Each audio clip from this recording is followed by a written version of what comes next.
और साथ में बेल आइकन दबाना ना भूलें। बोले बोले महेंद्रनाथ की आईली जल ढार लबजी आईली जल ढार लबजी सहजाद बाबा छोरी खेलल पबजी जी आईली जल ढार लबजी अमित रिकॉर्डिंग स्टूडियो अपहर। ए बाबा छोरी खेलल पबजी जी आइले जल ढार लबजी जी ए बाबा छोरी खेलल पबजी जी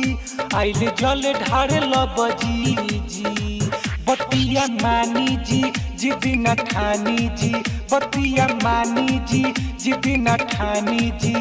करी हाथ जोड़ी तबजी जी ए बाबा छोरी खेलल पबजी जी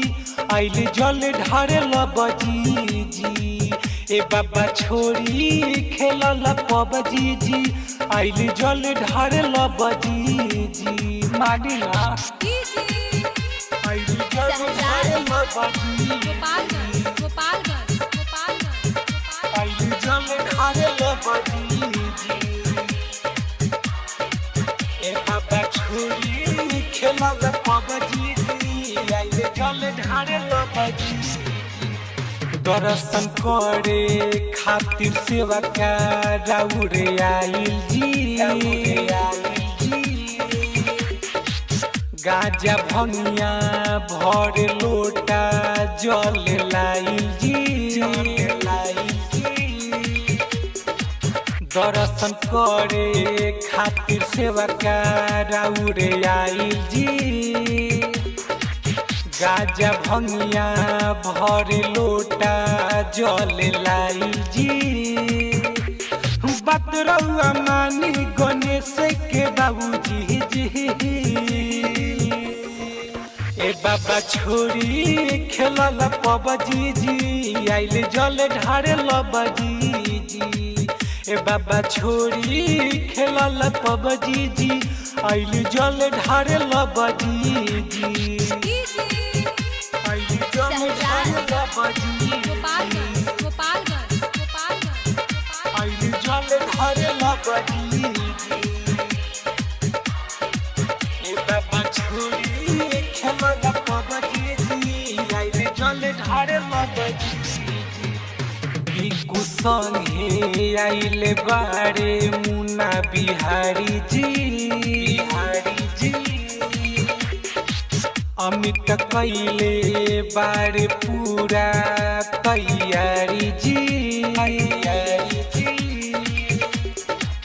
बिकु संगे आइले बारे मुन्ना बिहारी जी